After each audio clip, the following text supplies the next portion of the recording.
Hello दोस्तों, आपका स्वागत है फिर से हमारे इस नई वीडियो में। दोस्तों, आज अपन पढ़ेंगे भाज्य संख्या या भाज्य संख्या और सही संख्या क्या होती है। सबसे पहले अपन देखते हैं इनकी परिभाषाएं। परिभाषा में सबसे पहले देखेंगे अभाज्य संख्या क्या है। यानी अभाज्य संख्या को अंग्रेजी में बोलते हैं प्राइम नंबर्स।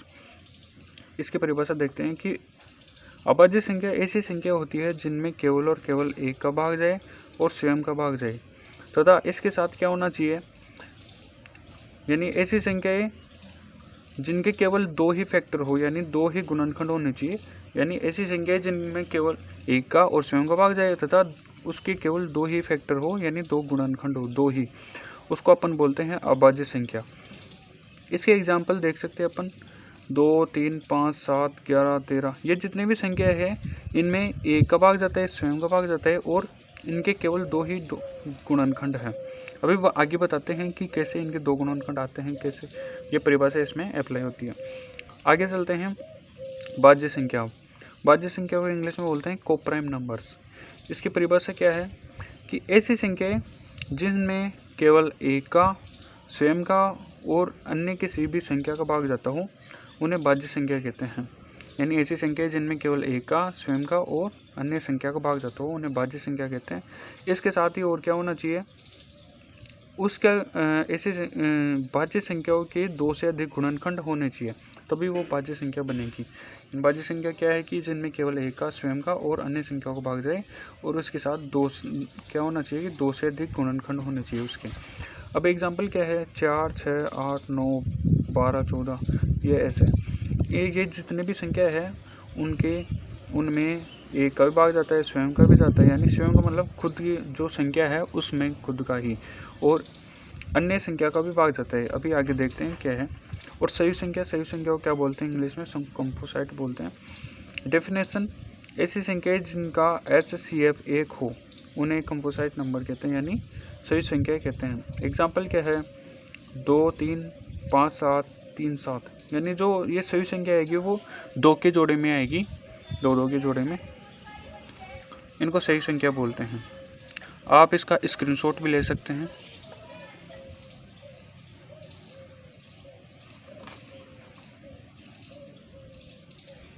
ओके, चलिए देखते हैं इसका जो अप्लाई अपन करेंगे।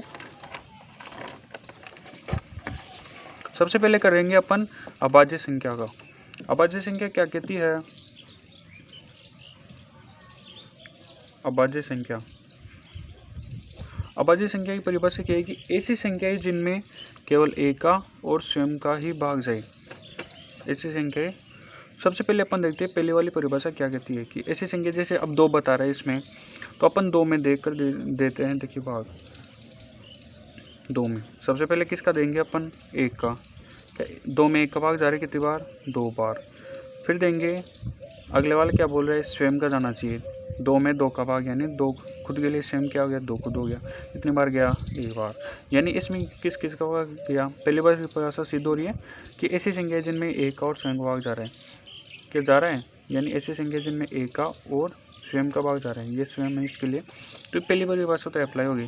अब देखते हैं दूसरी वाली क्या है कि जिनमें केवल दो ही फैक्ट हो, यानी उसके दो ही गुणनखंड हो। अब ये देखते हैं कि क्या ये दो है उसके कितने गुणनखंड हैं। अब ये बताओ कि 2 में 2 का भाग जा रहा है, क्या 1 में 1 का भाग जा रहा है, क्या 2 के 2 गुणनखंड हो गए, एक तो 1 और एक 2 हो गया। तो क्या बोल रहे हैं कि 2 फैक्टर होने चाहिए ऐसी संख्या। क्या 2 के 2 फैक्टर हो गए, एक तो 1 हो गया और एक 2 हो गया। फैक्टर का मतलब यानी अभाज्य गुणनखंड, इनके अभाज्य गुणनखंड क्या 2 हो गए, 2 ही होने चाहिए, ना तो कम होने चाहिए ना ज़्यादा।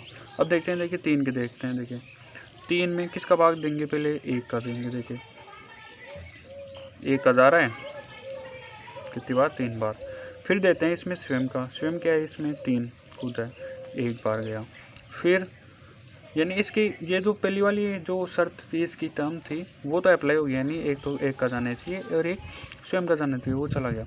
अब दूसरी वाले अप्लाई करते हैं कि इसके केवल 2 ही फैक्टर होने चाहिए। तो 3 में पहले भाग देते हैं 3 का, कितनी बार गया, 1 बार गया। ओके, फिर 1 में किसका जा रहा है, 1 का गया। अब 3 के कितने फैक्टर बन रहे हैं, एक तो 3 खुद बन रहा है और एक बन रहा है। यानी फैक्टर का मतलब क्या है कि ऐसी संख्या जिनमें उसका पूरा पूरा भाग चला जाए, यानी अभाज्य गुणनखंड, ये गुणनखंड कि उसमें पूरा पूरा भाग चले जाए, ऐसी संख्या है। ऐसे ही अपन 5 का चेक कर लेंगे, 7 का, 11 का, 13 का, 17 का, ऐसे ऐसे करके अपन 100 तक चेक कर लेंगे। तो ये ऐसी इतनी ये संख्या आएगी 100 तक अपन भाग दे देकर देखते हैं। तो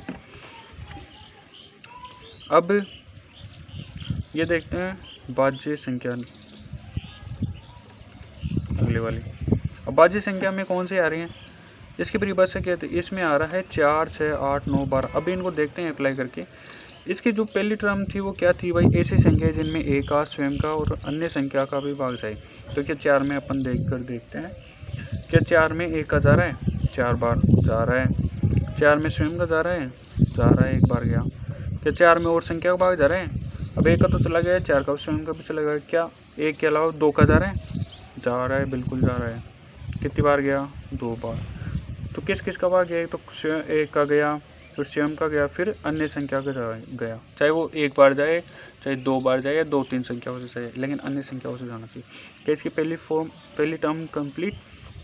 ओके, फिर दूसरी इसकी टर्म देखते हैं कि क्या बोल रहे हैं, दूसरी टर्म क्या है कि जिसके 2 से अधिक गुणनखंड हो।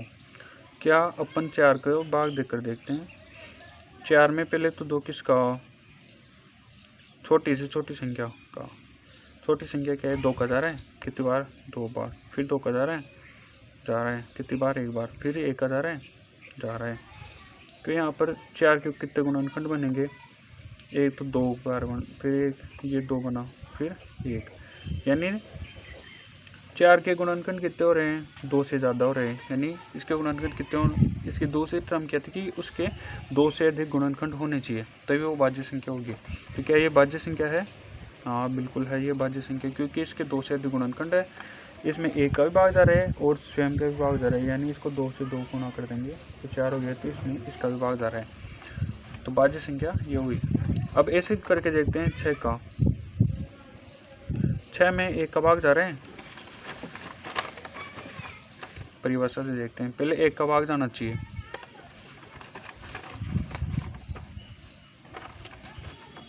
सही है।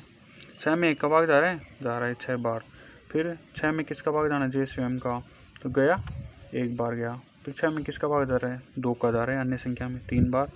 फिर 6 का किसका जा रहा है, 3 का जा रहा है, कितनी बार, 2 बार। ऐसे कर करके 6 के कितने गुणनखंड बनेंगे। अब 6 में भाग 2, इसके गुणनखंड बनाने अपने को। कितनी बार गया, 2 का देंगे तो कितनी बार आया, 3। फिर 3 का देंगे तो 1 बार, फिर 1। 6 के गुणनखंड कितने हुए, 2 गुणा 3 गुणा 1, यानी 2 से अधिक गुणनखंड आ रहे हैं किसके, 6 के। ओके, तो क्या ये भाज्य संख्या है। ये जो है 4, 6, 8, 9, 12, ये सभी भाज्य संख्या है। आप इनको ऐसे भाग देकर भी निकाल सकते हैं। अब बात आती है कि एक जो एक संख्या है, एक नंबर, वो भाज्य है या अभाज्य संख्या है, भाज्य है या अभाज्य संख्या है। ये चेक कैसे करेंगे, इसमें अप्लाई करके देख लो कि भाज्य संख्या है कि नहीं है।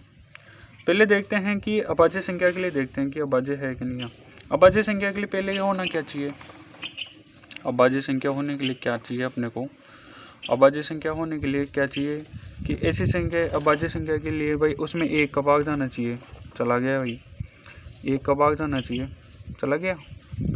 फिर दूसरी इसकी क्या थी, स्वयं का भाग जाना चाहिए, तो 1 में क्या स्वयं का चला गया, खुद का 1 का ही चला गया, बिल्कुल चला गया। 1 तो फॉलो करता ही है। दूसरी वाली देखते हैं, दूसरी वाली क्या है कि 1 के कितने गुणनखंड होने चाहिए, 2 होने चाहिए। ऐसे अभाज्य संख्या के कितने गुणनखंड होने चाहिए, केवल 2 ही गुणनखंड होने चाहिए।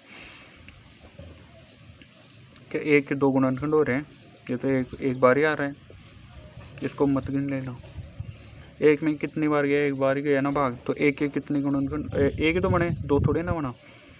ऐसे थोड़ी ना कर सकते भाई, 1 गुना, ऐसे थोड़ी ना होगा, वो तो 1 ही बनेगा। तो क्या ये एक अभाज्य संख्या हुई, नहीं हुई। एक अभाज्य संख्या है, नहीं है। फिर भाज्य संख्या के लिए देखते हैं भाई एक भाज्य संख्या है कि नहीं है। अब भाज्य संख्या देखने के लिए क्या होना चाहिए? भाज्य संख्या भाई ऐसी संख्या है इसमें एक का, स्वयं का और अन्य का विभाग जाए। तो एक में किसका जा रहा है? क्या एक में किसका जाना चाहिए? एक तो एक का, फिर एक में किसका जाना चाहिए? एक में तो एक बार गया खुद, फिर एक में स्वयं का भी गया, लेकिन एक में अन्य संख्या का भाग थोड़ी ना जा रहा है, पूरा नहीं जा रहा ना। तो ये अभाज्य संख्या नहीं है यहाँ पर ही। आगे देखते हैं कि संयुक्त संख्या क्या है।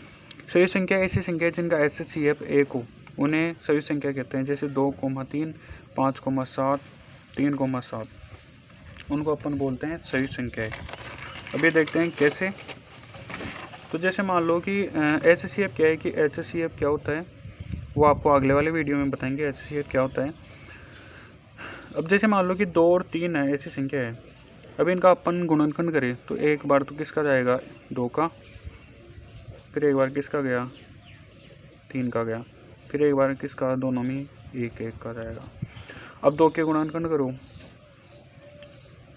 2 में किसका भाग है? 2 का और 1 का, और 3 में किसका गया? 3 का और 1 का। अब इसमें कॉमन देखो क्या आ रहा है? एक ही तो आ रहा है ना कॉमन। तो HCF क्या आता है? एक। यानी ऐसी संख्या है जिनका HCF क्या है? एक है। जैसे 29 और 13, इनका करो तो 29 में किसका भाग जा रहा है? 29 का जा रहा है एक बार, 13 ऐसे की से। 13 में किसका जा रहा है? 13 का जा रहा है, तो फिर 1 से 1 ही है। अब 29 का डिवाइड वो करो, फैक्टर बनाए, तो 1 गुणा 29 हो गया। फिर 13 का बनाया अपन ने, तो 13 कितना हुआ? 1 गुणा 13। अब इसमें कॉमन पार्ट कितना है? 1 है। तो HCF कितना आया? 1। यानी ऐसी संख्या जिनका HCF 1 है उनको संयुक्त संख्या कहते हैं। आई होप ये वीडियो आपको समझ में आया होगा। मिलते हैं नेक्स्ट वीडियो में। धन्यवाद। आप इसका स्क्रीनशॉट ले सकते हैं, इनका भी ले सकते हैं आप चाहे तो।